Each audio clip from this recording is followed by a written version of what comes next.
I know Bruce Arians came out recently and said something about off-season programs and how vets obviously they don't really need it, they don't like it. Young guys may need some development. How do you feel? How do you think like the rest of your team feels? Like, do you have to be in the facility there every day in the off-season to get the work you need?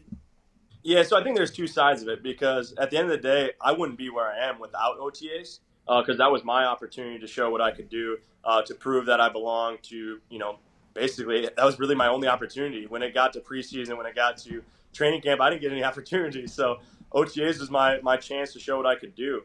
So there's obviously that side of it.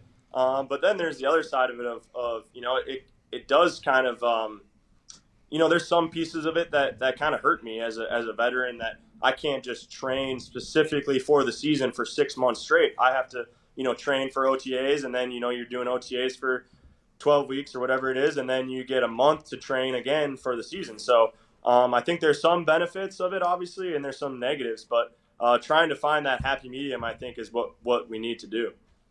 Okay, so what is the difference whenever you're training for the season year-round as opposed to just training for OTAs and everything like that? Is it different exercises, different workouts, or do you think the OTAs going over shit that you already know is taking away from potential opportunity for you to train other things? Like, why is – now, for instance, my position, hey, I'm showing up and I'm putting the ball, okay? And if it's – to be honest, OTAs is nice because I don't have to go kick it at high school – and have a bunch of bums running around on the field around me. It's actually pretty good, But for you guys, I know a lot of guys who take their body super serious because their body is their weapon in this whole thing.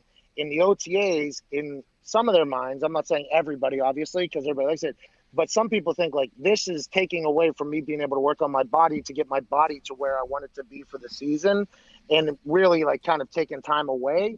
Do you think the best way would be to have, like, younger guys do something and then have the vets be allowed to do whatever? Because they say it's voluntary, but it's not. We all know it's not. If you want to be respected on your team or be a captain, you have to be there. I mean, that's just the way it is. But some of those guys might need that time for their body, especially after this COVID protocol where it kind of let everybody do that. And some of the older guys had their best seasons yet. Like, how do you fix it going forward, do you think, Adam? Yeah, I don't really know what the best solution is. I will say that like you said, when you have to, you don't want to overtrain, right? So you can't just you can't be training for the season and trying to make strides of becoming a better athlete, becoming quicker, faster, stronger. At the same time as doing like full practices, like your body can't handle that. So I do feel there is a part of that when you have that many practices and that you can't do both. So you kind of take a step back as far as becoming a better athlete.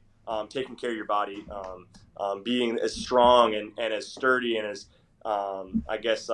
your core is being as strong as it possibly can going into a season. So I think there's some of that. But again, you got to have that opportunity for these young guys to grow and to get better and to have opportunity to show what they can do.